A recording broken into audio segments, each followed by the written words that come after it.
I dreaded this episode the second I saw that announcement.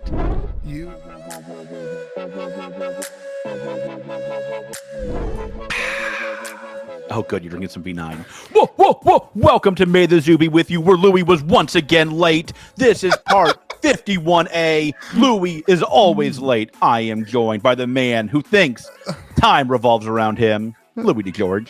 I was getting ready for the podcast. I had to mentally prepare for this one. We're calling this an emergency episode. Oh, stop it. We're not. So here is what happened. This This is an emergency episode, everyone. We did an interview with Mike in which we were going to release later this week because Louis is bad at editing. It was an hour long. And it was its own video. Since Louis is too lazy to edit on time, we were going to post the interview later in the week. Since then, Mike has released some news that we feel like we have an obligation to discuss. Yep. So the way this will work is this is going to be a 2-part episode. This will all be about the zoo. So if you don't want to hear about the zoo, may the zoo be with you, and we'll see you next week for our big 1-year anniversary.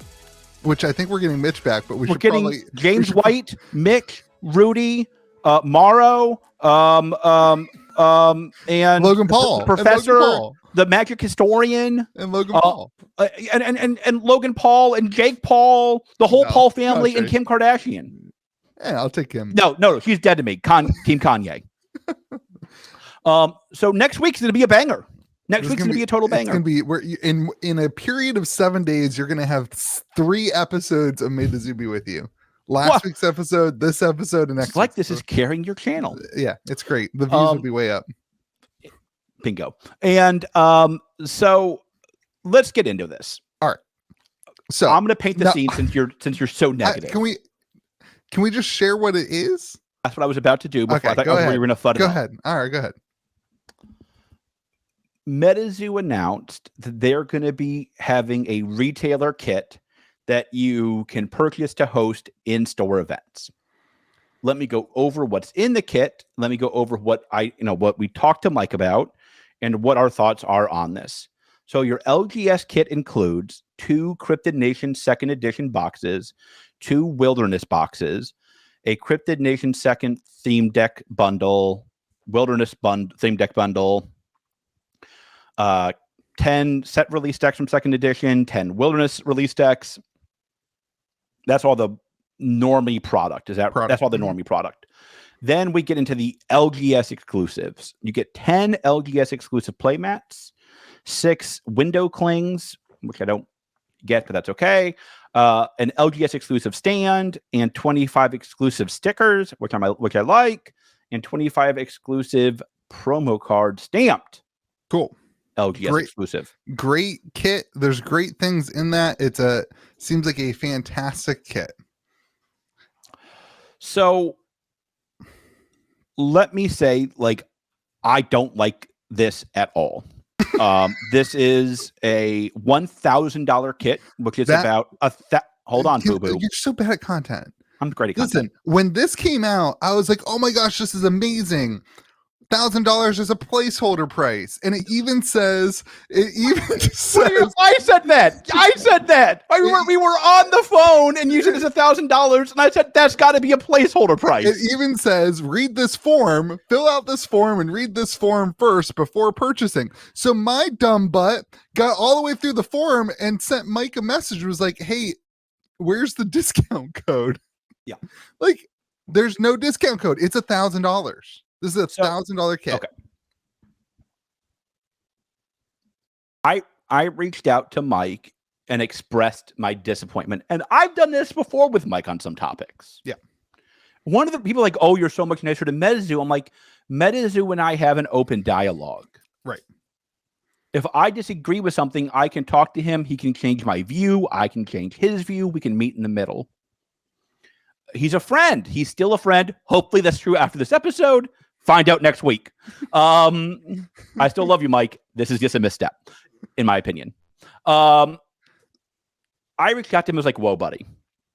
This is not a great look. And he said a few things I feel comfortable sharing. I won't share all of it. That's not fair to Mike, but I figured I can share some of the things that he would want me to share because they defended a little bit. He said if we weren't going to do this, this would be a significant six-figure investment that we're not able to make at this time, or that we don't want, that our resources could be better allocated to other things. Okay. I'm going to go over why I disagree with that in a minute. I'm stating the arguments that I heard that I give credence to. He also said he's making no profit on the LGS exclusive kit portion of it, which I don't think actually adds up math-wise. Continue. No, okay. Come on, baby. Let's go. Get through it. So I have some problems with this. And I will admit that I could be very well biased. Me and Caster Society just split a week ago a $10,000 event. Yeah. I put in basically $5,000. They basically put in $5,000. So to put in qualifier for the 250K. To put up $5,000 for a game, for an event on a day that I also closed my store, to then be told you should give me $1,000 to host events. Yeah. Doesn't feel particularly good. I think the other issue I have with this is like, listen, stores can't make money on this kit. They can't make the money back on this kit. No. Like if I charge 2 times what I charge for Magic and I have 8 players every week, I still lose money. Yeah. This is so if you run 4 events based on this kit with 8 players, it's $32 per player just to make your money back in a month. If you run 4 events with 8 players, if you run 8 events with 8 players, if you call it a 2-month kit, that's now what, $17 per event for the players to play in. And I charge $13 for my Fab events, and I charge $15 for my Magic events. Most Fab events that I know are between $5 and $10. Oh, they don't get packed. I'm talking about draft. Oh yeah, you do draft. Okay, but I'm saying what? like I'm always the cheapest, son. So all right, continue, and then I have a thing. You continue, and then I want to share my side of this. Here's where I really don't like it. And I'm trying to like be measured because I do trust Mike. I still think Mike is a great CEO. I don't know where this decision came from, if I'm being honest. I think this feels like a very un-Mike decision to me. Oh, don't give me the stupid look. Well, listen, like Mike is the head of the company, so if this is not Mike's decision, then it's his. If this is not Mike's decision, then it's up to Mike to overrule it, or it's up to Mike to give other options. I sent a message to Mike. I didn't get a response. I said, would you consider offering the promos to stores without the restock of Wilderness and Crypto Nation 2nd Edition? If you are a new store who has never carried Metazoo, this is a not good, still very bad, but much better product than it is for a store like me who has been carrying Metazoo. You have the same thing. We have plenty of Wilderness and Crypto Nation release decks, booster boxes. We have plenty of that. There's no the market shows that there's no shortage of those products, and the LGSs don't need a restock on that. So and this is basically $400 worth of product, and then $600 in promos. So let me tell you my idea of how to fix this, because it's a much better idea, obviously. Wait, before we get there, can I share my bit? Are you done with your bit? And then I have a bit. Go ahead, Boo Boo. This is a list of all the free promos that I was given from the games that I carry at my store this month. First of all, we have Genesis, who I got every month. I get free kits with promo I do too now. Shout out to Assad. Great is great. Coming back next week. With promo kits, with promo packs and booster packs, and once a week, kits to run events. Hold on 1 second. I want to add that Genesis probably does 1/100th of the revenue of Metazoo. Yeah. Cryptic isn't even out yet. It was a Kickstarter. I have LGS Learn to Play decks. Hold on, looking at Mike Chimper's floor right now. Give me a second, will you? I got play mats. All right, okay, Google, what is Mike Chimper's floor at? Here's what I received from Magic the Gathering, of which I hate. This was this month's promos that I received from Magic the Gathering to run events. That is what's left of this month's promos for Magic the Gathering to run events. I've ran 4 Magic the Gathering events. Wait a second. Hold on. It gets better. Let's see what's next. Let's bring Flesh and Blood out. Here's Flesh and Blood. You get a promo box with promos and 2 playmats. But hold on. We should add that the promos in that kit are very nice. Yeah, cold foils. They're cold foils. Yeah. They're top of the line cards. Yep. Very high, $40, $50, $60 cards on the open market. Used to be more, but you know what it is. Wait a second, because it hasn't stopped yet. I have to take off my headphones for this one. Thank God. Just all right. So everybody, Mondo 1K is coming. Oh, you carry my hero. Oh. My Hero Academia, everyone, has sent more promos than you carry my hero now. Who told you to carry my hero? That didn't work as much as I wanted to. My Hero Academia. I took this down from my store just for the bit. So here's what's funny. My store manager called me about 5 days before this announcement and was like, "Would you please call My Hero Academia and tell them to stop sending me stuff?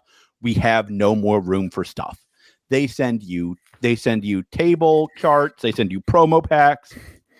Yeah.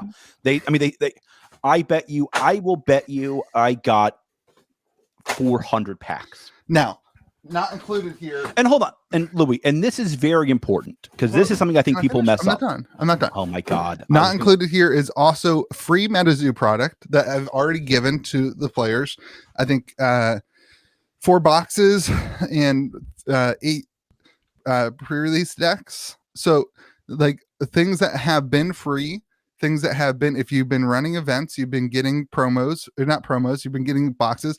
And this is why I was so shocked by this, because in the past and interviews on our channel, the conversation has been our channel. This is you're part of my channel.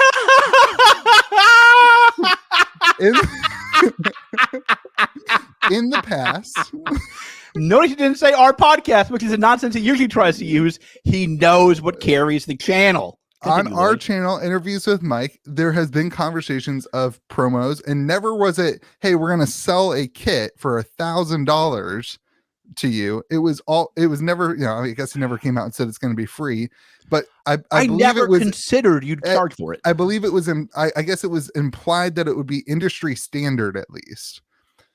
And okay, this seems like listen, news stores I've been talking to, and I've been talking to news stores to try to get them to carry the game. I have a lot of LGS owners are in my Discord server. They send me messages.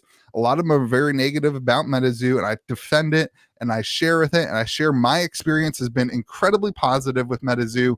I have made, I've made good money with MetaZoo as an owner of a store. Like I've made really good money. It's been really good for my store. It's helped me as I've started this store. It's been a really, really positive process. But news stores I've been talking to now have $1,000 entry ramp to carry the game. Okay. And every other game is glad to have them for free. Yeah. Every other game is glad to send them the promos and to do the things that they need to do to get them to carry the game. But now there's this entry ramp. I want to add a few details to this. Okay. Your store is not very big. Yes. I think when I talk about the goodies I get, people are like, oh, it's because you're a big store. You do a lot of events. You run a lot of stuff. And I get more stuff, right? I get more promos, more stuff than Louis does. I have more players. I'm a better person. Frankly, I get too much Magic promos. And we all do. We all do. But like small, like my competitor who is 20 miles away from me, who's probably about Louis' size, he gets all the same free stuff Louis gets. This has nothing to do with me being a larger, more well-capitalized store. Every store gets a bunch of free stuff for running events. What bothers me is that this is the deal. I have to run events which cost me money. They don't make me money. I have never once, this has always been my argument with Fab, right? They encourage stores to run events, but for you to buy your boxes online, I make money when I sell boxes, not when I run events. Yeah. Events cost money. You have to pay your employees. You have to, for the space. Right. It's an expensive thing to run events. So now we're charging $1,000 to do so with these promos. And I don't like that. And here is where I think this is going to hit a very big bump in the road. And I'll go over what I'm going to do with this later on. I have one other thing. I just feel like people are going to think that we're just being negative. Can I just say one thing first? Yeah, that's fine. Neither of us have any problem paying $1,000 for this kit. Us, me and you. Like I don't think either of us have done it. I don't know if I'm gonna do it. I haven't fully decided where I'm landing on this. I'm very emotional. I don't like to make emotional decisions. But like the $1,000 isn't going to prevent me from carrying this kit. The $1,000 is going to prevent, in my opinion, other new stores. Yeah. The majority of stores. $1,000 is a lot to me. It's not going to kill me. So I just want to throw that. I looked it up. I paid about $87,000 for my wilderness order, maybe a little more than that. That's for the boxes. So I paid about $112,000 for wilderness product. Mm-hmm. The difference between $112,000 and $113,000 for cost basis is roughly $0. Right. The average store probably gets about $2,000 of Metazoo product. The difference between $2,000 and $3,000 is a 50% increase in cost basis. Yep. There's also this weird line about how this is how you'll get UFO allocation. Hold on. If that is true, we have a real problem. I'm going to give him the benefit of the doubt that will either be rescinded or rethought. If I have to pay $1,000 to get allocation, I'm going to have a real problem. Well, that's what's been announced. I tend to think that he's going to give us that he's going to give stores allocation that it hosts events. Oh, anyway, you ruined this whole thing. My idea of how to fix this before I was rudely interrupted by Boo Boo. Charge either $1,000 or make it free after your 8th event. It's good. I think Mike wants you to host events. I do. I really do. I know that that's not what this kit says. This kit does not say I want stores carrying events. This kit says I want stores to give me $1,000. I'm just being honest. I think that's a misstep. I think Mike really does want to grow the game. I will warn everybody. My comments about Fab hold here. Don't tell me, show me. Yeah. If you want stores to host events, this is not how you do it. This is how you get stores to sell promos. If you're gonna charge $1,000, now stores have $1,000 hole in their pocket that they need to get rid of in order to make money back, and they're gonna just sell the promos. Mind you, you can't tell me that you're allowed to sell promos because right here it says any brick and mortar store found selling LGS exclusive promos online will receive a lifetime ban from purchasing Metazoo products. It is important it says online, which I think is interesting. Okay, so now the people who come into my store that I want to get involved with, I'm gonna be like, hey, if you want to buy a promo, you have to pay me $100 for it, $50 for it. I'm not defending this. Listen. I think this can be fixed very easily. I mean, just add we will give you $1,000 off your UFO order if you run 8 events. Yeah, that's boom. That's a great solution. Done. Great solution. All my solutions are always great. I'm a great executive. Another way to do this would be to drop the product. I don't mind the product. I don't love the product being included. But I think it's good that they give you prize packs and stuff for this. That doesn't bother me. But my point is, give them the option. I agree. I prefer that, but I don't really care that much. Just give us the option to get after 8 events. We don't need more than this. And you're a little different, maybe, that you're okay with a you have a warehouse, you have a like. I don't have any more place to store CN2. I have no more option, and I'm not alone. I know that because there's a billion boxes of CN2 on the market, very cheap. So, like, I don't know. So here is where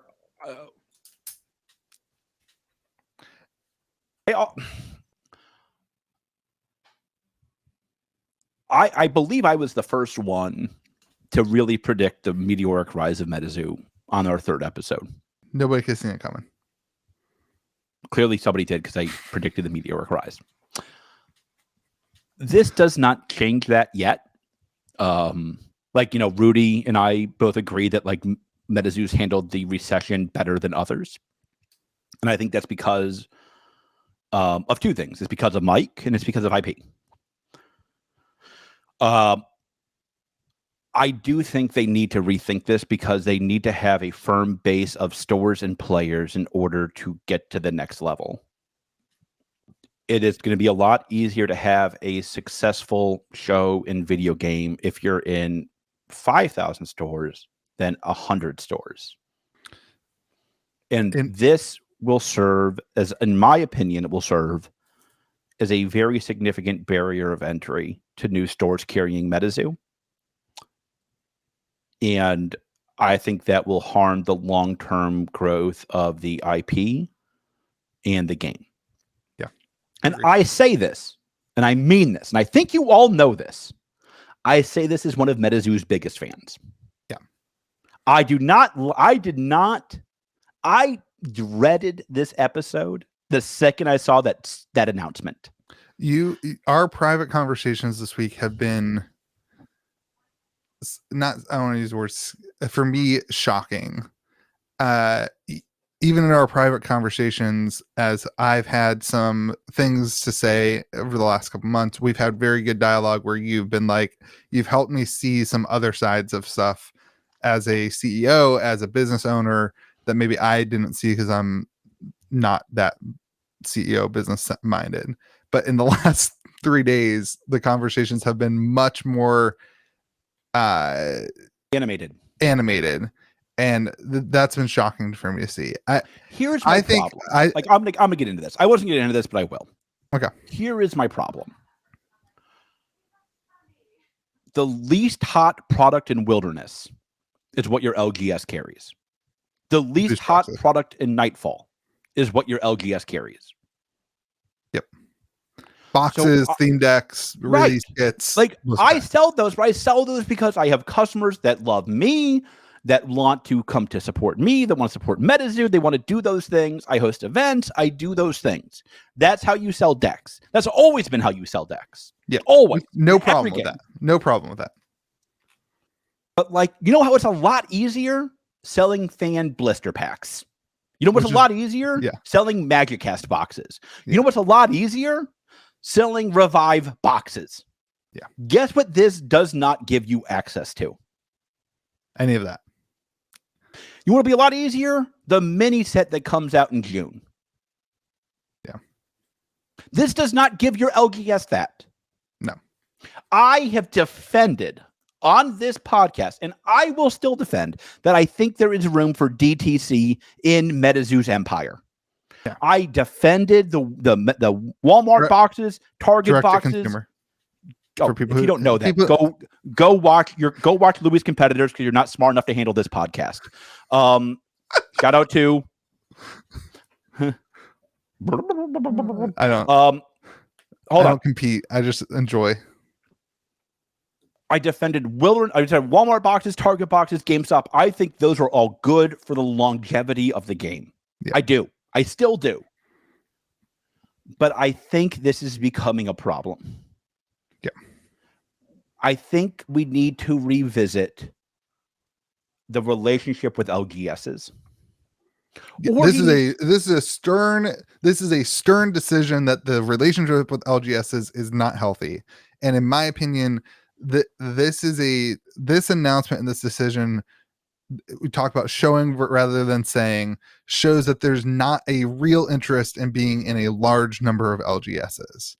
That the that there is an interest in having a small number of partner stores that are the only people that have boxes.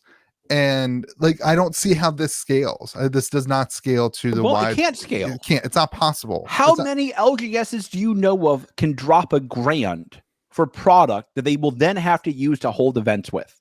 Yep. Yeah. I just think there needs, like, I would feel a lot better about this if he was like, oh, and each kit includes 50 fan art packs. Boom, you get your money back. I guess I don't understand how a company that has been so successful over the last year, like Metazoo has been, can't afford what is apparently, I don't know, called 100 LGSs, if that's what we're saying. $30,000. I also I don't put get into take out. I love you, Mike. I don't get this. Why did we bring on 18 new distributors only to shrink the number of stores? Right. I like this product, the cost basis. I don't know about artwork and all that stuff, but you've got some promos, some $4 play mats, some window clings. I don't know how much those cost to make, some standees. Like there's not $1,000 worth of product here, especially like Metazoo's manufacturing is not the most expensive manufacturing in the universe. Like I don't mind that. Like I don't mind it either. I mind paying $1,000. Yeah, go ahead. I mind paying $1,000 for what seems to be $400 to $500 worth of product. I mean, like, I don't know. I'm not sure what else we can really say. I think this needs to be rethought. I don't know what I'm going to do yet. Louis doesn't know what he's going to do yet. I'll be candid. I've talked to the Caster Society. They don't know what they're going to do yet in terms of buying the kit or not. I want the kit for my players. I really do. I want, like, my first goal was like, I got to suck it up and buy 5 kits. But then I was like, wait a minute. If Fab did this, I wouldn't buy a single kit. If Fab I'd rage, I'd rant, I'd do what I do with. I would do what I did on this episode. I would tell them I'm not going to carry this kit, and like I don't know how to handle that yet. If I'm being honest with you, I don't know if I'm going to buy this kit for my players or not yet. It also drives me crazy because my Metazoo events are still free because we're trying to grow the game. So exactly. Like I'm already losing money 100%. Every week. All my my Metazoo events are you get to buy a release deck at cost, and all the promos, all the prize support is free. Like, and I just I don't. Man, this feels bad. Yeah, this sucks. I am disappointed in the conversation around it as well. I feel like there's been a lack of it. I'll say that's a good point. These feckless cowards who do Metazoo content have not discussed this yet. No. And I feel the same way about the Fab content creators when they don't say the stuff that needs to be said. Yeah, don't do content if you're not willing to do hard content. Yeah. Well, to defend them, some of them do, but to defend most of them, I think most people thought the $1,000 thing was a placeholder price. It's become clear over the last 3 days it hasn't. Sure. And and actually funny, I haven't noticed a video on it. No. That's why you only come to the best podcast for your information. I am disappointed because I feel like this missed the mark in a very, very shocking way. Yeah. It doesn't line up with what we believed Metazoo was trying to do or what the conversation has been. And on top of that, I feel like there has been a lot of dialogue to have open discussion about this. As you know, you are running major events and I'm running small events, but like the connection is there. And this was not like I don't think, and I think Mike knows this. Like Mike's not going to like this episode. I'm sorry, Mike, still love you. I think if you gave Mike Truth Serum, he would know I'm still Metazoo's biggest fan. 100%. I still have, I think 30 something Kickstarter boxes. I got more. I now have 9 non-alternating Kickstarter boxes. I have one of 3 9.8 comics. I mean, like, I have get my comic graded. Yours will not get a 9.8.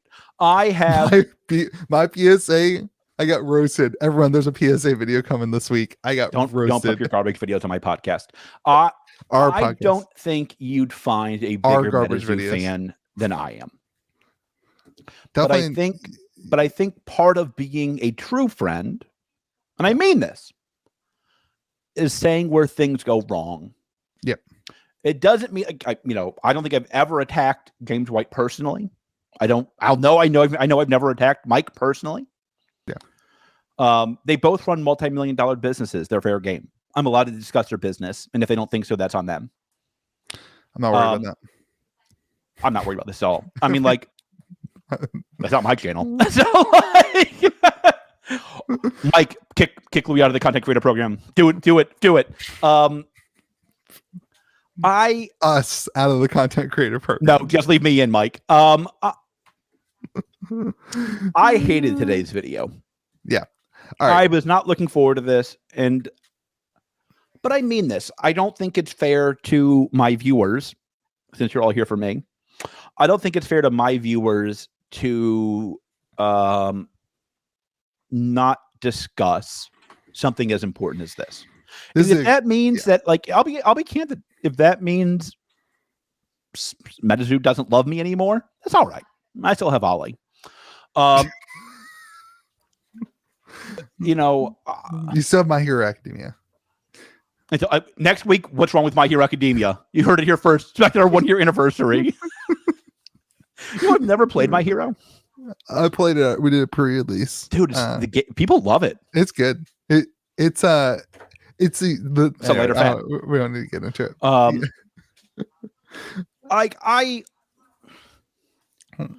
And like, here's my message to Metazoo. Everybody at Metazoo. It's not too late to turn this around. No, it's not. Not even close. And I will think a lot more of you. I will think a lot more. Like, there's this really stupid human reaction to, like, I can't change it now. I got called out. I got to double down. No, I'm on your team. Yep. I am 100% on your team. We are fighting to grow Metazoo. The way to grow Metazoo is to make this kit free after your 4th event or 8th event. Yep. Or then you can. Yeah. That is how you encourage. Yeah. In-store play.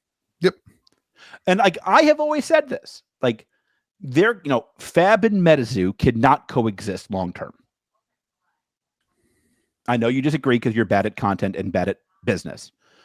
But when Fab is giving you a bunch of amazing promos for free play match, free kits, and they're encouraging you to host events, and they're promoting your events, and they're doing these things, I think it puts Metazoo at a disadvantage. And I love both games. I know you don't always believe that because you guys are as dumb as Louis sometimes, but I love both games.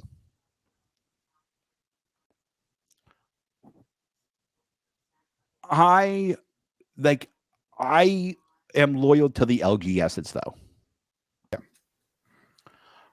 That's what makes this podcast, in my opinion, why people like our podcast, because they get to see there's nobody who's a bigger fan of the LGS than you and I.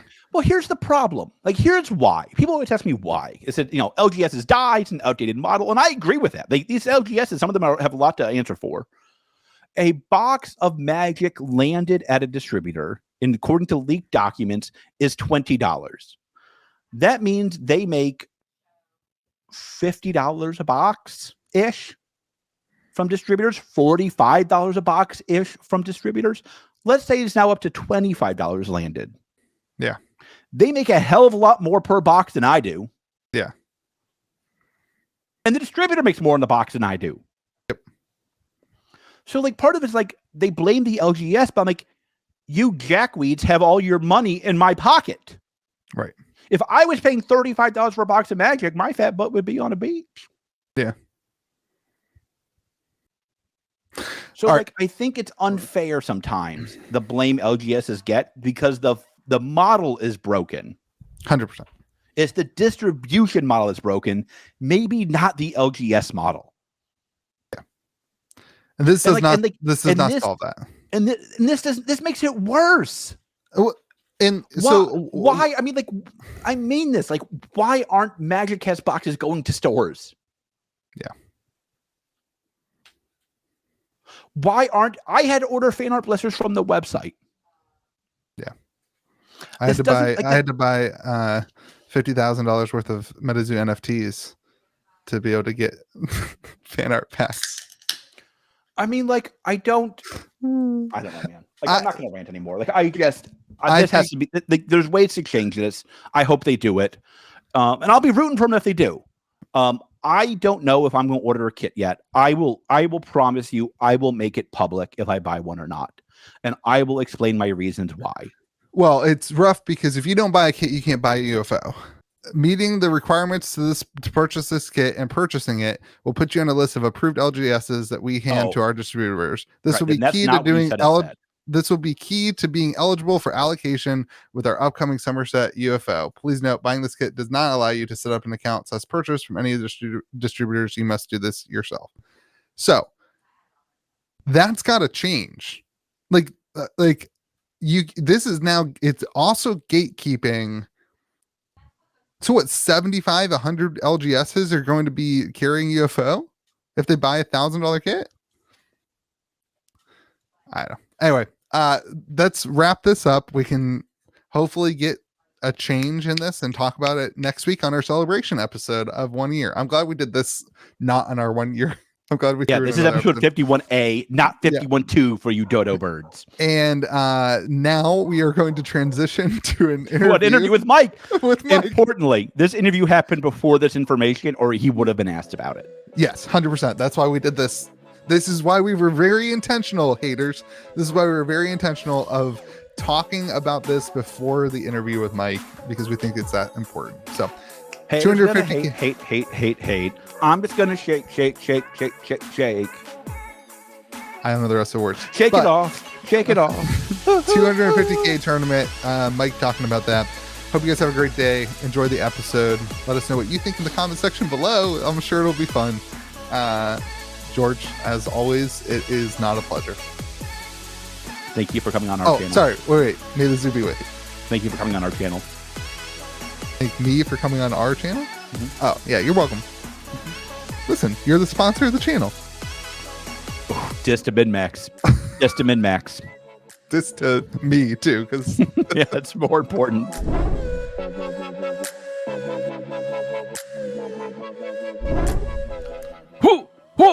Welcome to May the Zoo Be With You, Part 2. You wanted more. You got more. I am joined by one amazing person and one person.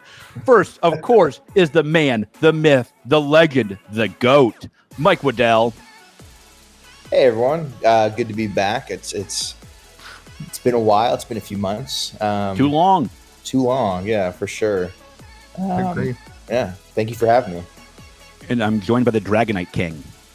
We were supposed to not pumping other games with the GOAT and Prince presence. Oh my gosh, Louis George, you are not to read too much into it, you know. Do you want to talk about Legions with Mike as well? No, I want to talk about Caster's Cup. Okay. And Dragonite's my favorite Pokemon. I'm allowed to wear a Dragonite shirt. I support you. Yeah. All right, Mike. I got a viewer submitted question here first. Hold on, I want to bash you too. You're wearing a Mickey shirt. That's an IP. Mike's trying to be an IP. Mike is an IP.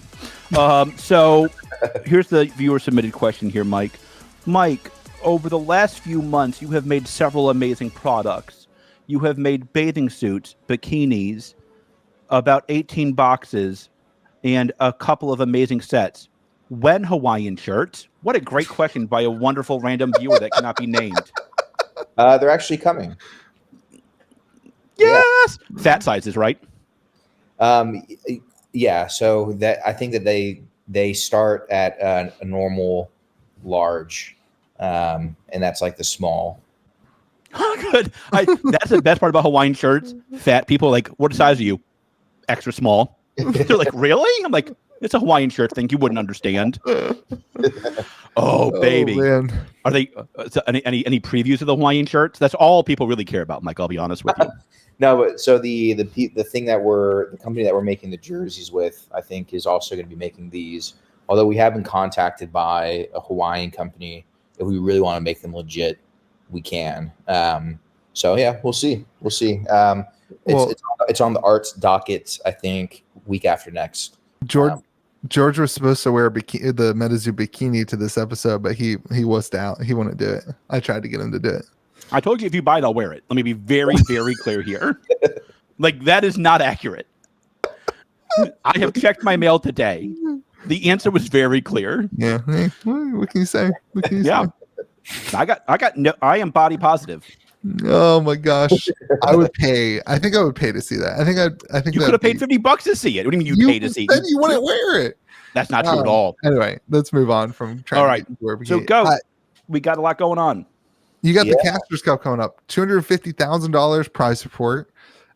We've seen some $250,000 cash prize, an additional several $100,000 in other prizing via products. I just want to be sure, that everyone knew. I'm all about that money, boss. All I care about is cash. Cash is king. Cash is king. You can tell he owns an LGS. And it's also, you should correct me, it's also 251,000, isn't it? Correct. Yeah. We got to get that first place has to be 101,000. Life-changing money for pretty much the top 8 is, it goes 101,000, 50,000, 25,000, and then 10,000 all the way down to top 8, and then all the way down to 32nd place. It's $1,000. So hey, listen, $1,000 that's life-changing money for some of us guys. His basement might not flood anymore if he comes in 32nd, Mike. Have you thought about that? It's like, I can afford a basement that doesn't flood. I gotta go now. I gotta go play. Sorry, honey, I can't go to the anniversary. No, Mike, that's awesome. That's really cool, and it's been really fun watching the community kind of fight to get to events to qualify. I think the way you did that was really cool, where you had to actually play at a local game store. Shout out to George for hosting a big event that was qualifiable. And the Caster Society also helping out. Yes, Caster Society Essential. It's really weird. When I first made this requirement, I was like, people said, hey, that they had to be, part of a sanctioned event, and that, B, it had to happen at a local game store. People were harumphing and, basically saying that this was unreasonable and that it wouldn't happen. And hundreds and hundreds of people have signed up and are, participating in sanctioned events. Every week, dozens of stores get added, and it seems to be going okay. I mean, we actually hit our limits on the number of players that we can support with prize support. And then, we said we added the restriction that, you can't just show up at an event and drop out after you sign in, right? Because I had people actually brag to me about that, where they're like, I got around the system. I'm going to get those free promos, and it's like, nope. You ain't gonna fool the goat. You ain't gonna fool the goat. Well, they're not even trying to fool him. They're bragging to him about it. How stupid you have to be. Someone had actually bragged to my face about it at Spookala, and I was like, oh, like, cool, like, good luck. It's a good thing that you're local, I guess, that they didn't have to drive 8 hours to drop out. But yeah, so we're giving people, I think that we had a 60% acceptance rate. We removed people who dropped out. We removed people who signed up but actually didn't participate in sanctioned events. And we removed people who were banned in other TCGs. Let me tell you, there were quite a few people who are banned from other TCGs who tried to sign up for this event and actually qualified by participating in a sanctioned event. And a huge chunk of them were, past cheaters. I love it. That's why I'm not playing in the 250, even though I qualified through my store. I just want everybody to know that I am banned from a bunch of really weird TCGs. So I apologize about that, Mike. That's on me. Makes Yeah, sense to me. You're the bane of Force of Will's existence. That's right. They're like, your Top Will's get out of here. Destroyed them. Yeah. Mike, do you feel like that's as a result of the prize structure where people are like the high level players are just gravitating towards this awesome prize support you have? I think we have some high level players. I mean, we have some former Yu-Gi-Oh!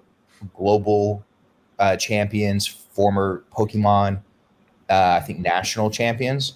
And so, yes. And then, it's also, money is always going to be a magnet for people who tried to scam people out of money, and people who are banned from other TCGs have a revenue stream that they get via their scamming removed from their portfolio. And so every time a new TCG pops up, it's another opportunity to essentially scam people out of their money.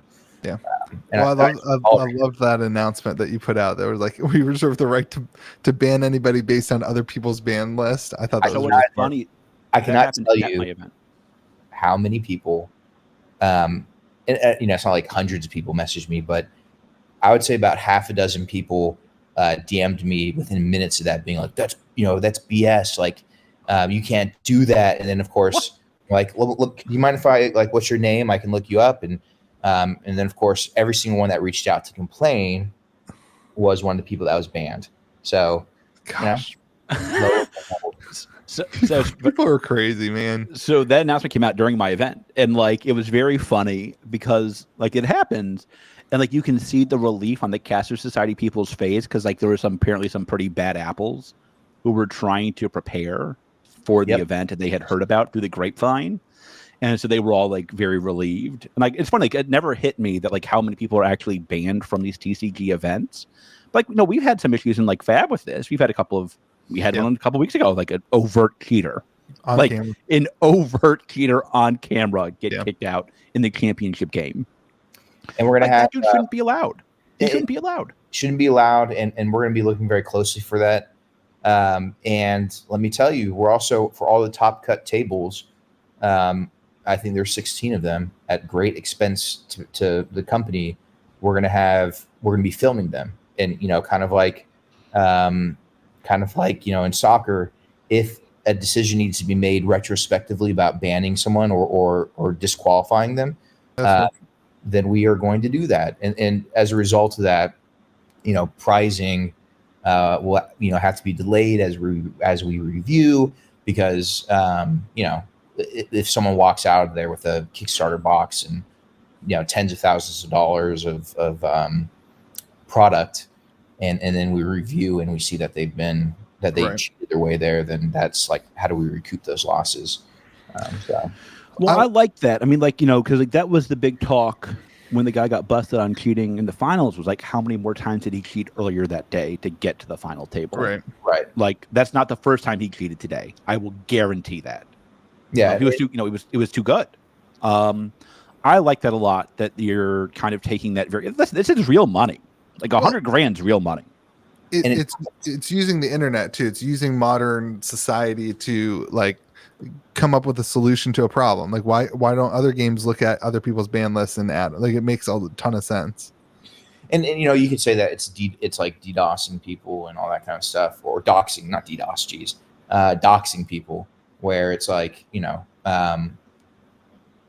if we make our ban list public by name, then that's an open invitation to harass those people, and that does happen in toxic communities, right? But anyways, so we're gonna be watching this closely. Anyone that's caught cheating is gonna be banned for life.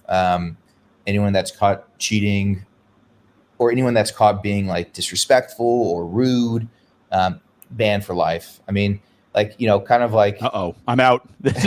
Mike, it'll be great seeing you in Dallas. I'll miss you after that. There goes George. And the podcast. I look forward. Well, Mike, I hope this will serve as my farewell to Metazoo in Dallas. I hope it's a good send off. Oh, you thought that? Oh, George, you've been banned since before NPN was out. And yeah, we created the NPN specifically to keep you out. No, that makes sense. You're like, it's the George rule. That'll be great. But kind of like the founding fathers, we have the opportunity to start anew, and we don't have existing systems in place, and so I can, at a whim, and there will be, it is hard on some people, but at a whim, I can say, it's unfortunate that you drove 8 hours to drop out of an event, but you don't qualify, and that person's pissed and whatnot. But it's like, if we don't do this right now, we are setting the wrong precedent, and and that will echo for larger prize pools like next year, where we want to do like 5 times the prize pool. If someone got away with it this year, then they will say like, why can't I get away with it next year? 5 times prize pool. Yeah, cash. Louis taking off his shoes to do the math right now, if it helps any, Mike. I got to stop being a content creator and start playing games. It sounds way more lucrative. Are you saying your channel didn't make $1 million this year, Louis? Is my understanding of content creation way off? Mike, I want to talk about what I'm you, right? yeah, right. I want to talk about what I think is the coolest thing that I've seen with this Casters Cup so far, and I'm sure there's more pictures to come. But the Suedo environment that you teased around, you kind of posted it and you said that it'll be, it's still in work, but tell us a little bit about that idea and why you are, I'm sure, creating these environments is expensive. Why are you investing into these Suedo environments to color the scene at your Casters Cup? So from the very beginning, as early as August 2020, I had people shouting at me that the fourth wall effects did not make this competitively viable. And I've been telling them since the very beginning that if done properly, with enough care and with enough preparation and with enough confidence in the format, that the fourth wall effects via these pseudo environments can make the most spectacular TCG tournament experience that we've ever seen. And so I'm putting in the example that I've used. Well, actually, I can't say that because I'll spoil one of the pseudo environments. But I've been saying this, and I've been saying that we're going to be doing this, and people didn't take me seriously. I'm not sure what they expected. But yeah, at great expense, we're coming up with 6 different pseudo environments that are, the production value that's going into them is AAA. And it's just the first year that we're doing this. Imagine what we're going to do next year, and it's going to blow people's minds. It's never been done before, and that's Metazoo making history, and that's kind of our mandate. I know we talked offline, Mike, about how different like esports casting is to TCG casting, and I think this is getting us closer to the esport casting. The best game ever made, obviously StarCraft 2, is now it hasn't been supported in years. It's 12 years old now, I think, and it has more people watching it than the Magic biggest events for Magic. Yeah, and it's because it's exciting, and I think what this does, these fourth wall effects and these fourth wall atmospheres, is it brings in that excitement. Yeah, that no other TCG is able to replicate at this time. And kids are going to see this and they're going to be like, not that I think anyone really watches, the kids don't watch Yu-Gi-Oh anymore, but like when I was watching Yu-Gi-Oh, like one of the reasons why I couldn't get into the TCG is because I saw the show first. Sorry, my dog is eating my buttons on my shirt. And I was like, oh, cool. These environments that are created, I forgot what they called them, like the arena builds or whatever, in the show, where like literally the simulated environments impacted the power of the cards. Right. Like that wasn't a part of the game, the TCG. And so, I imagine kids at Collecticon, not 2-year-olds, Louis, but 7. Thank you, Mike. You understand. They're going to see these things, and kind of like, your first visit to Disney World, it's going to be like, wow, it's going to create core memories for them.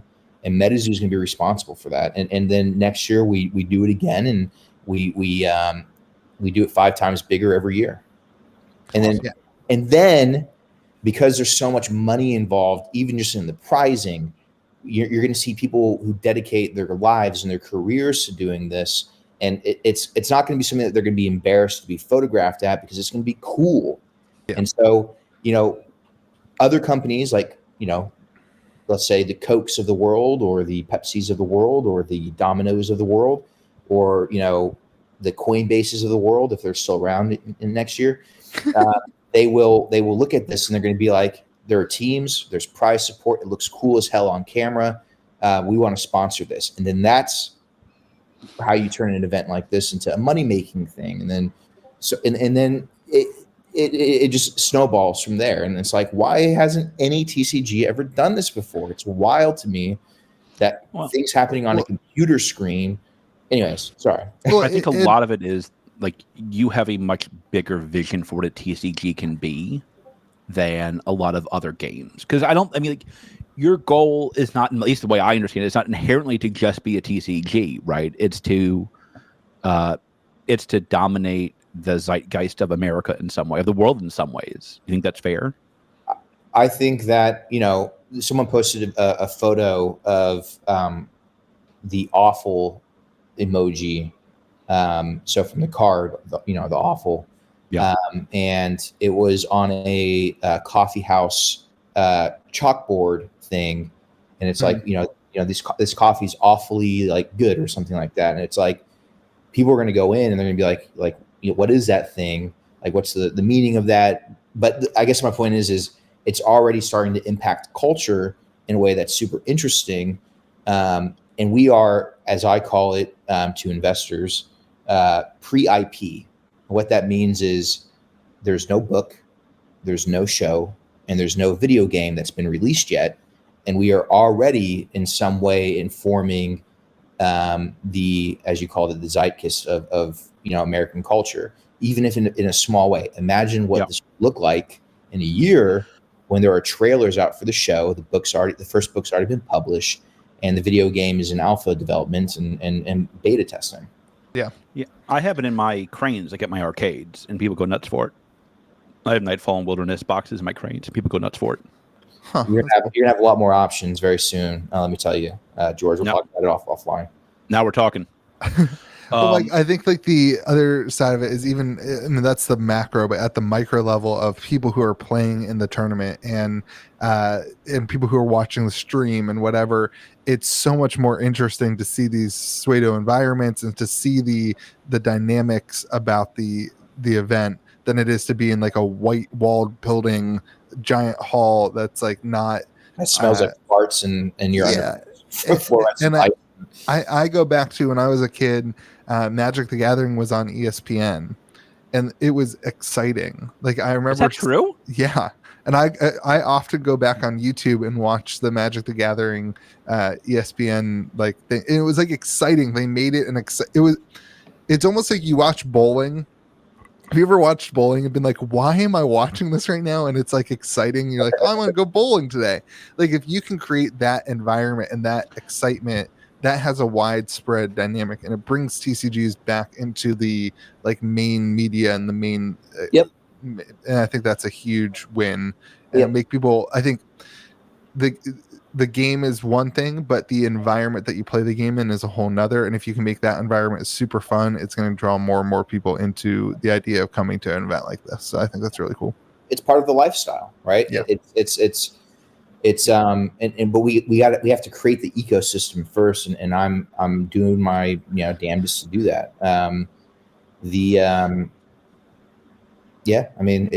It's all very interesting. Casters Cup is going to be a big experiment. Things are going to go wrong, right? They always do. Sure. But what makes something really interesting to watch. And I'm very cognizant of this, right? Because I've been doing some research into what makes esports like sexy, right, and appealing. What do you call the people who are voicing over? What do you call that process? The people that voice over the game and commentary. The casters. They are casting. Oh, come on, Louis. God, this is why you're bad at content. It's right there. It's right there in front of me. But that's, and so it's kind of like Metazoo came out right before kind of that whole meta naming convention became popular. The fact that the people that will make the Casters Cup as the years go on really cool to watch, they're called casters, and that's just a really cool serendipitous coincidence. Mike, Anyway. do not let George cast your event. Let me be very clear here, Mike. You're not ready for the ratings that would bring in. All right, you'd be like, you think ESPN is good? You'd be on ABC. All right, it'd be amazing. ABCs, you're above ESPN. ABC owns ESPN. Is that? I have no way of knowing if that's true. Well, there you go. Well, welcome to Business 101, boys and girls. This is great. All right, so Mike, let me ask you this: a lot has changed since you were last on the podcast. You have brought on some new distributors. Yeah. I heard that was impossible for LGSs. Can you explain to me how you pulled off a miracle? So, first of all, very happy with the new partners. I will say, shout out to Southern, who does not rip you off and gives you your allocation in a timely fashion. I'm saying nothing but any other distributor. Let the record reflect that. But big shout out to Southern. And nothing but love to our previous and still current distributors. I will say that I think the ability to have coverage over the entire U.S. With these distributors is great. Yeah. I think that having the ability to make distributor-specific promos and store kits also really great. It just adds a little bit more crunch to every release, and it removes what I call a single point of failure, which is if let's say I only had one distributor and that distributor gets bought out or they get or shipping is delayed. Right? It doesn't even have to be decision made. Hold product back. Hold product back, right? And so what it creates is an environment where you have a competitive interaction between these distributors, much to the chagrin of these distributors. But at the same time, it only benefits the local game store and then by proxy the player to have these things competing with each other, and they're not really competing on price because that's controlled in a certain way. But it also allows me, if one of these distributors doesn't play ball, because I can ask a lot, but I can only require so much of them. Right. If they don't play ball, then I can drop one and say, thank you for the experiment for one set. Let's move on. And I the one that caught a lot of LGSs off guard was Magazine Exchange. And I told them this, the LGSs, I'm like, that's not meant for us, right? That's meant for comic book stores and things like that. And I think that is, and I had a talk with somebody else in a different industry about Magazine Exchange, and I told, and he brought up a really good point to me. He said the Magazine Exchange is important for these games, not because they want to be carried in every comic book store. I'm sure they do, but they don't want the comic book stores to constantly rag on the games that they can't carry. Correct. And that I think was a really good insight. It's a really good insight because I'll tell you, in the remarkably surprising cases where the people who are already selling Metazoo publicly badmouth Metazoo, most of the flack that I get or that I see comes from stores that aren't within our current distribution network. And so, and that kind of makes sense. It's kind of like if you're rejected by something, you're like, well, I didn't even want it anyways. It sucks, right? Take that, Emily. Yeah, it's a human thing, right? Take that middle school and high school and most of college. So it is. We'll see how it goes, and then we're also adding all sorts of big box. We're coming out with the second round of Walmart stuff. We're coming out with the Target stuff. We are doing something with Barnes and Noble. We're doing something with a few other stores that I can't. Hold on one second, Mike. Louis, Barnes and Noble is the store that sells books. Oh, continue, Mike. good. I need to go get some of those. Do they have Yeah. a book called How to Read? Yes, they do. They do. Congratulations. Yeah. It's no pictures in that though, Louis. I'm afraid. God. He's out. He's out. Like, as you move to these distributors, you also had a kind of contentious announcement talking about what stores will be able to get product, and the way that that's going to work is going to change with UFO. You want to talk a little bit more about that? Because I think there was at some point some misunderstanding on it, and then Before our podcast cleared it up. I'd like to hear from you about some of the details behind your decision making on that, and what that will actually look like for stores who are running events and are, supporting the gameplay side of the game. Sure. And I'll preface this by saying, if I wanted to, if it was all about money, let's say, I could sell DTC, and I'd make millions and millions and millions of dollars per set. And that would maybe last for a few sets, but I'd be a very wealthy man, right? So it's clearly not about money, and it never has been beyond a certain point.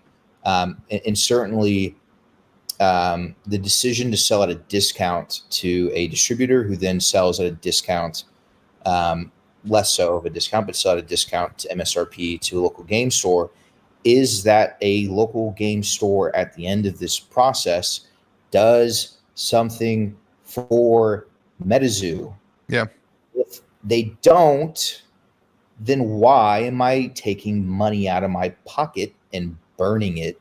It doesn't make sense, right? Mm-hmm. And so when I see a local game store that is they could be a brick and mortar game store, and they don't have Metazoo on their website, they don't have Metazoo events going on, and they are selling it on TCG Player and bad mouthing us on Facebook in front of thousands of people. Why on earth, as a business, as someone that is living and breathing and conscious on a day-to-day basis, why would I give this person product at a discount so that they can do material harm to my company? Yeah. And so it doesn't make sense.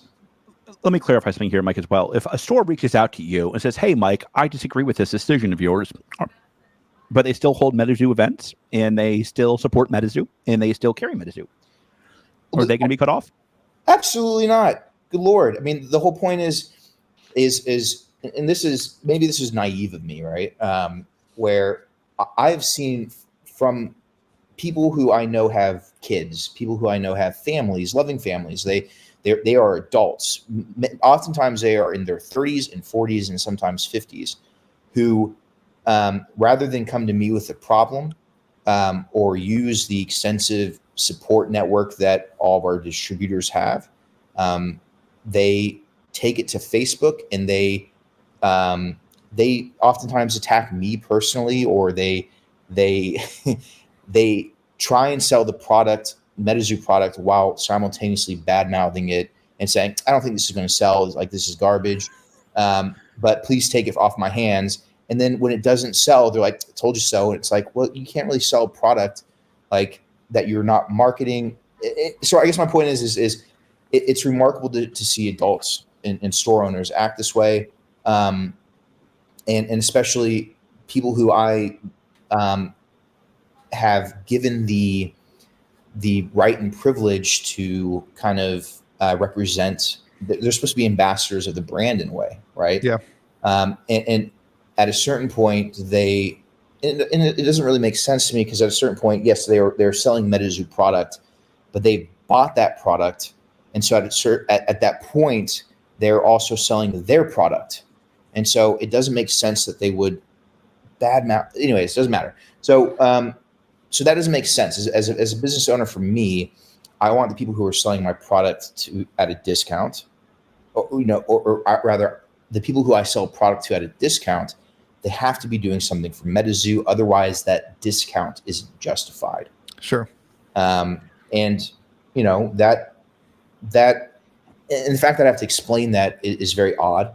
And I do have these stores who they go from flaming us on Facebook and fire selling us on TCG Player, putting on no events and not even selling us online on their store, to when they're cut off, because I'm blacklisting these stores that are doing this very publicly. So I'm blacklisting them. They go and they say that I don't care about the local game store. And it's like, why would I care about lining your pockets if you're literally doing nothing for, like, I'm not doing this out of charity. It's not altruism. Like, this is like, it's quid pro quo. Like, I'm selling you product at a discount so that you will do something for Metazoo. That's it. It's a really simple contract.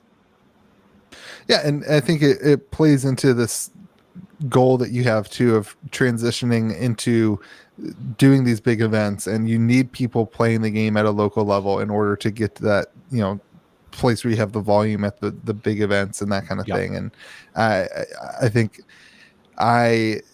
stores that are running events, you're giving them boxes and pre-release kits as like a incentive to run events after, once they've already in that system. I think that's really cool. And I think the attitude of the community, that negative side of that, was based on not fully understanding the dynamics of what it's going to look like. I think that the negativity wasn't coming from people who it was negatively impacting. I think it was coming from the people who, no matter what we do, always negatively, right? Like, why do people who collect samples give two craps about my local game store policy, but then they go on and they have this massive manifesto about how it's going to, it's bad for local game stores, my new policy. Like, they don't care. They just care about bashing Metazoo. Yeah. So and I had the same reaction. I think you heard it last week when you announced that CN1 cards couldn't be played in the Casters Cup. I didn't hear a lot of complaining people who play Metazoo. It was all the feigned outrage from people who have never had Metazoo, never bought Metazoo, never collected Metazoo, and don't carry Metazoo. Yeah, I had a little bit of fun with that, and I had to stop myself, right? Because the people on Facebook that were writing comments that must have taken them hours, I was looking up their names on the NPN, and they hadn't played a game. They weren't signed up. Yeah. And when I look at their history in those Facebook groups, it's literally all about like bashing the game, right? So, yeah. Mike, tell us a little bit about that decision-making process. Yeah. What made you gravitate that way? I mean, I didn't talk about it super much. It did surprise me when that announcement came out. My initial reaction though was like, CN2 is pretty cheap. That was my reaction. My initial reaction was like that's kind of disappointing to me, but CN2 is pretty cheap and it's still early enough for people to get the cards for the Caster Cup. So, and the best thing is you put a non-foil rare in every pack. So it makes, if you want to play the game, you can do that super inexpensively. Yeah, there's been certain errata that's been fixed in CN2. There's also the issue of, and then for those things that don't have a CN2 version, we're allowing them if they're first edition CN, right? That's a lot of promo cards. It's certain holographic aura, so on and so forth, right? And we're even allowing Kickstarter version of the aura and Terra. But like for me, so there was that, which is the very practical reason, and there was there's also the reason of security, right? And that's something that I didn't see anyone really bring up. But if people are coming with blinged out decks, this is our first big tournament, and we had people I had screenshots from people who were talking about literally bringing a gun to the event to rob people. And so that was the most extreme case. I also had a lot of cases where people were like, there's no way that they have security. So like, it's going to be very easy to steal these grails. And so for me, it's kind of like, until we are at the point where someone can feel secure bringing a deck that's worth $10,000 into an event, because blinging out a deck is a thing and it's an important part of the culture, right? But this is our first major event, and the last thing that I want to have happen is getting robbed because they're distracted or they leave their deck unattended to, and there are people. I mean, the event is a TCG selling and buying event that we're going to. It's Collecticon. This is a place where people are selling high-end cards, and they are buying high-end cards, and they are trading high-end cards. Yeah. So it's not like, it's not like this is all, and so it's players with highly collectible items surrounded by non-players who sell collectible items or buy collectible items or trade collectible items. And so I want to avoid one of those players being like, my CN1 deck that's worth, $10,000 was stolen. How is Metazoo going to compensate me due to a lack of security? And it's like, and George, you're scrunching your face up. I have to overestimate the. Oh, sure. I'm more laughing at them. Not, I can absolutely see some idiot doing that. I'm not sure it's Metazoo's job to hire you a bodyguard, but I agree with you. People will sue over the dumbest things. We do have security.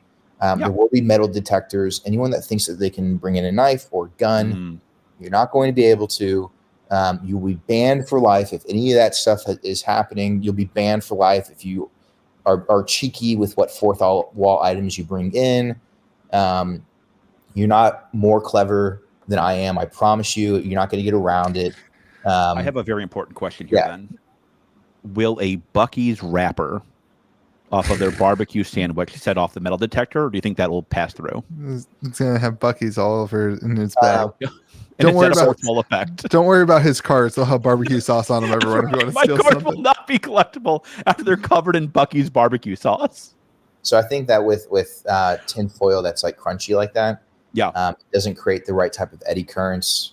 Cool. Then I support it, Mike. Then I support it. Then I'm all right. I think that's a tough world to be in, to make a decision like that. That's a tough decision to make. Again, I think at the end of the day, CN2 is cheap enough, and you did it in enough time that like multiple people are able to get their cards. I don't think there's that huge. Yeah. And it seems like that outrising lasted a day or so, and then everyone got over it. So it was so weird too, right? It was non-players saying that it would devalue CN1, and in the same breath they say that no one plays Metazoo, so it's like, why on earth would that devalue anything? Like you know what I'm saying? Like it's weird mental gymnastics that these people were going through. Anyways.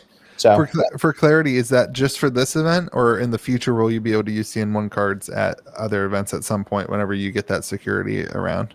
Yeah, so we're going to feel it out for this event. And then when we have more time and we have, we can put in the effort, but it's also like deck verification too, right? So if we said that certain CN1 cards were like core set ones were allowed and others weren't, specific to errata that is, listed, the deck checking process would be significantly longer too, because we'd have to go through the deck and make sure that, the proper cards that we're CN2 that have to be CN2 are CN2, so on and so forth. And that's hard for the Blitz format.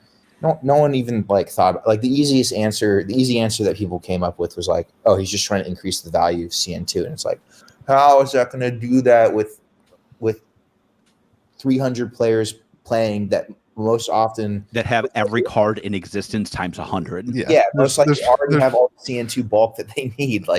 Come on. I somehow don't think the Cassius Society members read this and go like, oh my God, I have to buy some CN2 today. How will I ever play this game now? Yeah. So it's kind of silly. So those are the two reasons that I'm surprised with thousands of eyes on this. No one came up with security, but then also with the Blitz format, checking. I'd like to talk a little bit more about that, because I don't think everyone fully understands that.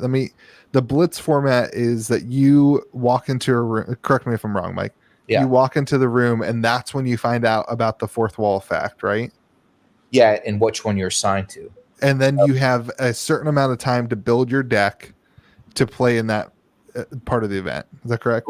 I believe we landed on 20 minutes to build your deck, and then there's a certain amount of time allotted to checking that deck to make sure that you you abide by all the rules, the spellbook limits, and all that kind of stuff.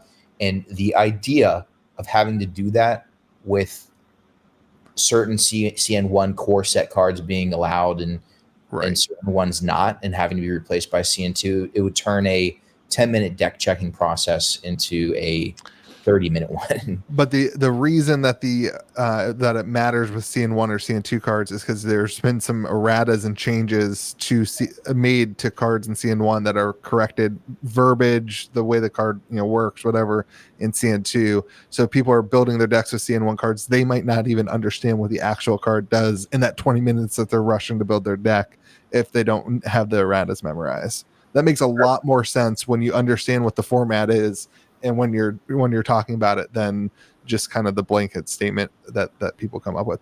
I want to talk about the format a little bit because I think that's an incredibly fun format. Yeah. I would be horrible at it. I couldn't like net deck in that 20 minutes. But I think like that's a really, really cool competitive format where you walk in. It's a great use of that fourth wall effect. You want to talk a little bit more about that format? What I like most about it is it develops the meta in such an interesting way where you build, let's say that you build a really strong water deck and you're like, this water deck is the tits and it's, you can edit that out. This water deck is awesome. And then you say, well, if the top cut is Blitz, I can't just understand how my awesome water deck interacts with every other aura type of deck, right? Assuming that, most of these decks are mono now, but eventually will, but I also have to think about the ability to build. I have to study these other decks. I have to build my own. And that develops meta in a really interesting way because in order to be a good player, you don't have to just have a good deck and understand how your good deck interacts with other decks. You have to also know how to build other decks, and then how each one of those decks interacts with every other meta deck or every other aura deck, right? And so it compounds the permutations, like the studying that you have to do significantly, all in preparation for a 20-minute window where you have to put this thing together, right? So it's even more complicated than I think people realize, because they think that the complication resides in being able to build the deck in 20 minutes, whereas in mathematically, right? If a person that relies on a single deck to beat every other deck is like a single point that radiates, has a line connecting to every other deck. In this case, it's every deck is connected to every other deck, right? Yeah. So that is immensely complicated. But that immense complication manifests itself in a 20-minute deck building exercise, which is really cool. And you will have people who say, I can anticipate what the types of environments will be, and so I can build a deck for each one. But a single fourth wall symbol can change the deck that you need to build fundamentally. Yeah. It's super creative. Like it requires the player to have a deep understanding of the game in a much bigger way than most other TCGs to be able excitement. And I think it builds, and they won't know what the fourth wall effects are at all until the event, right? Correct. Yeah. And we're going to try and tarp everything, but even that will be difficult. We're going to have people who sneak in and try to see under the tarp. So we're actually going to cover the fourth wall elements that are associated with it. That was my advantage. George, I think instead of the podcast and LGS thing, maybe we should start a security company. Maybe we can. Oh, I like that. We can solve all Mike's problems. That's right. George and Louis secure. Yeah, you're getting mugged. You're getting mugged. Let me assure you, you are getting mugged. But this is really cool, right? And in chess, it's interesting. It used to be like some people are breaking this meta now, but it used to be that the people that were really good at blitz, right, like so fast chess playing, were different than the people that had, right, slow burn chess, right, like standard chess, and that it requires a different skill set. And so, in order to get into the top cut, you have to have the good deck building ability that is, considered the standard play. So it's Terra only. But then you also have to be good if you want to win at what I believe is the kind of the true representation of the game, which is the Blitz format. Yeah. Super cool. I'm really excited to watch that and see it unfold. It'll all be streamed, right? Correct. Yeah, it'd be really cool to watch along and see that all be unfold Who's live. casting it? We're gonna have a few people actually. It'll be a surprise. George is surprised. George, you don't know anything about gameplay. Which one of us hosted the bigger Metazoo tournament? You or me again? I don't remember. What was that? Me or you? What was you that? did. You're right. Who's played more games and who finished their event ranked higher? Me or you? You have not played more games. I have. True. I absolutely have. I played more games that weekend than you probably have played. That is not true. I played Big facts. all the time. Big facts. I love how you just lie. I love how you just say things and expect people to believe you're. It's because they know I speak nothing but the truth. I speak truth to power. Mike, super exciting, man. I think it's really exciting. All right, Mike. So where are we going in the end of 2022 into 2023? What's the roadmap? The roadmap is, other than Hawaiian shirts, obviously. I apologize. Right. I mean, that's a given, right? It's IP. It's IP, right? IP. Well, geez. When I repeat it like that. It's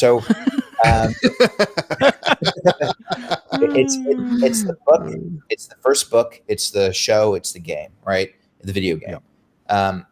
Like I said, we are pre IP, we are pre story, and we are as big as we are. Imagine when these other things hit critical mass, and they hit critical mass with AAA game studios, premier publishing houses, and it's we haven't seen nothing yet, I guess is my point. But in order to do that, I actually have to maneuver the IP in a way that is intelligent and done properly with the correct partners, and that's a new problem or a new puzzle to figure out, right? And I thankfully have some good partners that are leading me down the correct path with that. Awesome. And we saw that you now have a board, and we called him Mr. Kitty when we were on with Gary, and Gary assured me that would not offend him. Oh, okay. Let's hope that's true. I'm sorry, Mr. Kitty, if that is not true. I told George that we needed to edit that part out, and he said, no, people will love it. It's really funny. People will love it. If you're offended by Mr. Kitty, that's kind of on you. I'm going to be real with you. You created you helped steer one of the biggest IPs in the universe. If being called that offends you, that's kind of on you. If the CEO of Disney came on, I'd call him Mr. Mickey. That'd be all right. What about the mouse? That's right. So, is there a plan for? Is that as big as the board is going to get? Is there a plan to expand the board? What's going on with governance here? So, Oh, we're going to get a Scoopy? Are we getting a Scoopy? So we're getting a Scoopy. There's one more board member that is actively coming to fruition. Things are being signed, so on and so forth. Right now, it's an advisory board, right? It will have to transform into a governance board when we IPO, right? And Metazoo's in this interesting state right now where we are less than a year old in terms of our product being released, actually released. What was it? Cryptid Nation First Edition base set came out 9 to 10 months ago. So and we are extraordinarily profitable. And so, usually at this stage, you go you start developing your board, you go through seed funding, and you do you go through this phase. Seed funding is like friends and family. That was right. I consider that kind of the Kickstarter phase. And then there's this phase between then and let's say Series A, where you're reached out to by VC, you're reached out to by boutique investment firms, you reached out to buy like high net worth individuals.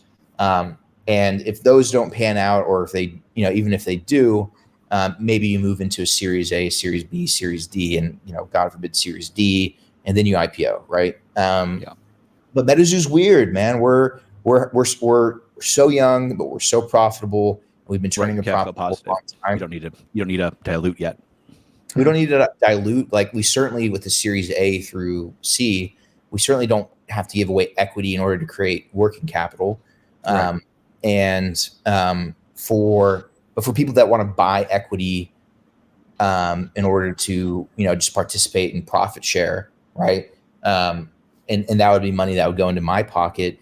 For them, they're looking at how much money we're making right now, and they're like, want a piece of that pie? Well, no, actually, in some cases, because they're like, I can buy in at the current valuation that we're at, and the valuation that we're at is based on our profit discounted at a certain discount rate, and that means that we're very, our valuation is quite high. And then they say, is it likely if I buy in at that valuation number that I will, at a minimum, triple my money in the next 3 years, let's say? And if your profit is too high initially, then they think that's less likely. But then my contention is, like, again, we're pre-IP. Anyways, so I've always said Metazoo has two paths, right? It will either be it'll be one of the big three, or it won't be here. Like, Metazoo can't be a small game. It can't be. Like, the game doesn't work in a small format. Like, you can't be building IP and nobody has heard of you. Correct. And that's, we're fast approaching, again, that critical mass moment where, right. Where these IP things come to fruition, where we do have Funko Pops coming out, where we do have plush coming out, where we do have, that's super cool. And this is all Hawaiian shirts happening in the next year, Hawaiian shirts. And it will be impossible. So at that point, like, once we've crossed that threshold, we either become a global phenomenon or we don't. And it's one of the, that is, I remember the first time I talked to you about this, right? And I remember a really good looking LGS owner tried to invest very early into Metazoo. The guy's a stunner. And, I told everybody, like, what do you think? I'm like, listen, like, this money's going to go to zero, or, like, it's the best investment I've ever made.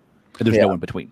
Well, and, like, listen, like, I think the last year since I sent you that text, and said you went with Aoki, might I add, I'll leave it at that. It shows what I always saw, right? Like, it's not, Metazoo has this kind of hold on people that I don't think any other card game has. They don't want a thing, they want all the things. Yeah. And that's because it's super cool and super fun. Like, I don't know why I buy all this stuff, Mike. I don't know why. Why did I just spend like $300 on a skateboard? I have no clue. I would pay $300 to watch you try to use your skateboard. If you add in the hospital bill, we'll talk about it. Only if he's wearing a Metazoo bikini. That's right. It'll be giggling. So, like, let me tell you, you'll need that security.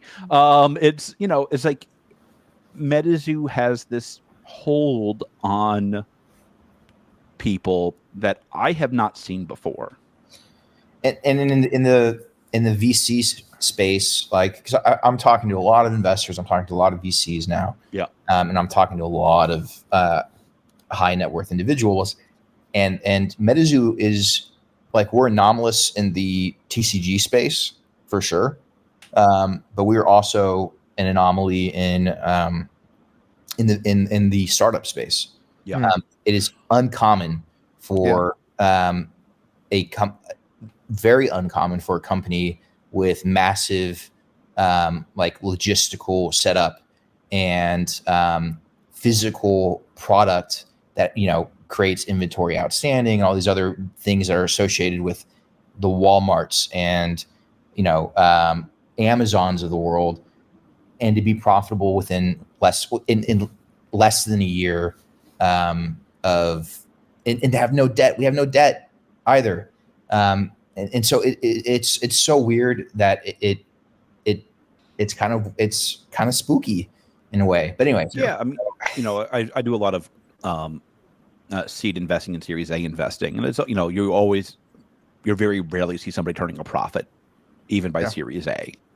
That's just very out of the ordinary.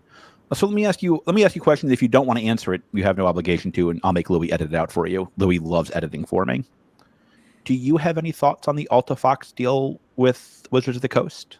You're obviously very business savvy. I think you used to work at I believe it's a Goldman, if I remember right.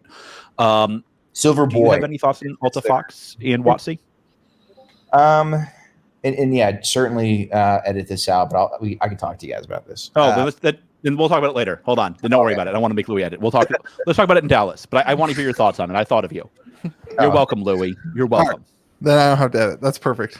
So is the goal? So do we have any ETA for the show, the game, and all that stuff? Is there 2024, 2025? Like, when do we expect to see those things kind of out?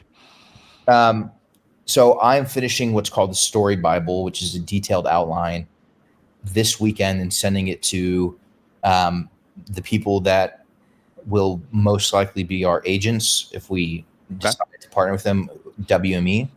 And we're sending it to the people who we want to potentially make our game and show, Bronze Studios and Epic Games.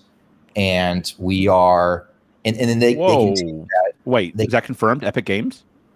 It is. We are talking to them. I'll just say that. So that is the Story Bible.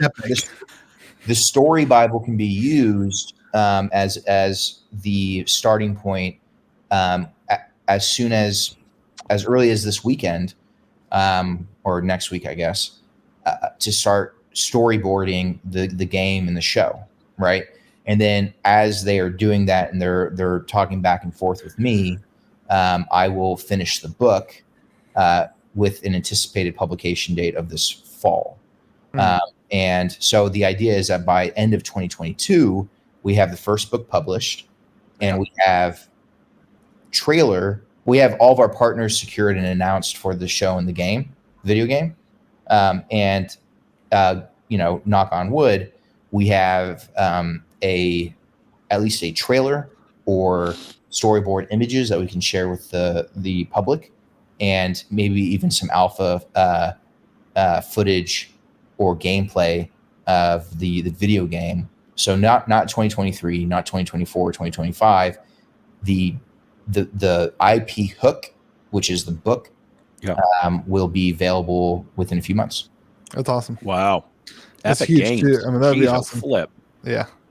That's wild. That opens up a lot of doors with Good Lord. crossovers and other things too, especially if it's in, Should have taken my investment, Mike. I could have used some retirement.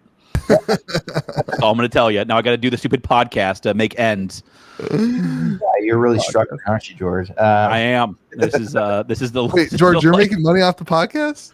No, you sell my face on your website, and I don't get any stupid money out of it. I don't have that shirt on the website. You want to launch it? Should we launch it? Yeah, launch it now. There's a Hold On Boo Boo shirt now available at Captain's Market.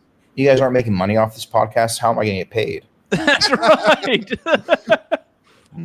my legal team will be in contact. That's right. Send to Louis. No. This is George's podcast. We have it on record. That's right. Many times claims it to be his podcast. Can that please be the intro? Thank you in advance. Epic Games. Wow. Not confirmed. Not Not confirmed, but talking. Chitty chat. Yeah. So we'll see. And podcast title: Epic Games confirmed. Fortnite collab coming in 1 week. Yeah, there you go. Yeah, no. So it's interesting. It's interesting because the Casters Cup is going to be my told you so to those that said that Metazoo can be competitive, and for those that were naysaying, saying that how could a game like Metazoo exist without an IP? way we've continued to exist without an IP, and then come. And also, you have an IP. Like, this is what drives me. People are always like, well, they're all public stories. I'm like, so is Seven Dwarves.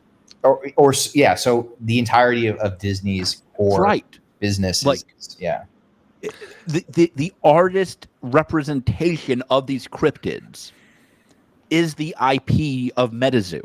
And legally differentiated enough to be owned by Metazoo. So This isn't rocket science, people. Like, things can, like, a story can be in the public domain and a representation can be owned by a company. Winnie the Pooh. I can do a Winnie the Pooh book tonight, and Disney can't say anything unless I copy their art.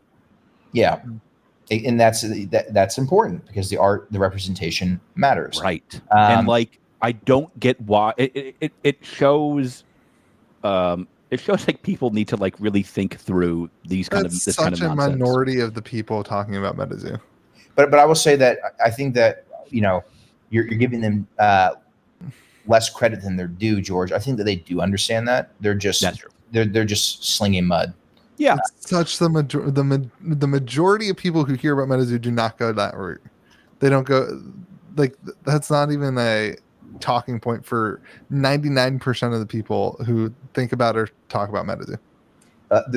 They must be a vocal minority on these Facebook. I need to stay off Facebook. Preach, Mike. Preach. You're listening to the loudest voice in the room is always the negative one. Facebook loves Louis. If it helps any, Mike. Facebook, especially Fab Facebook, Louis is basically their king. Oh, I bet. You guys are super popular in the Fab crowd now. People love me. Yeah. Somebody. Never mind. I won't get into it. No, tell me. You can edit it out. I want I won't edit it out. Somebody posted. I shared something about Flesh and Blood. And it was positive, and somebody posted it on Facebook and was like, "Look, Louis said, this really great thing about Flesh and Blood's big event." And like the first comment was, "Yeah, I bet you the next episode he's pumping Metazoo." It's like they just continue to give you free advertisement on Facebook. Like, it's my favorite thing. It's my favorite thing. I have always said this. I will think Metazoo is in trouble when people stop talking about it in every Discord I'm a part of. It's so funny. Like, and this doesn't happen. Like, if you go to a Pokemon Discord, they talk about Metazoo and Pokemon. Yeah. Sometimes they're bad about Metazoo, but they talk about it.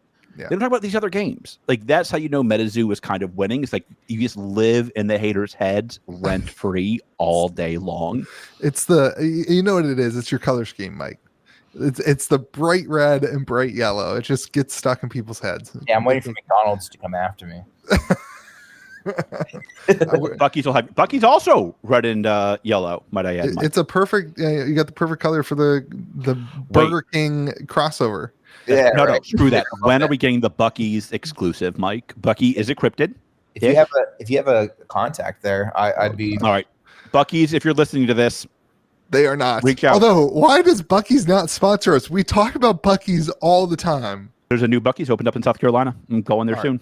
It's like 2 hours. It's like 2.5 hours away from me, and I'm driving there for lunch. I have to leave at like 9:30. Just don't drop out after the first course, okay? That's right. It's awful. My life is miserable.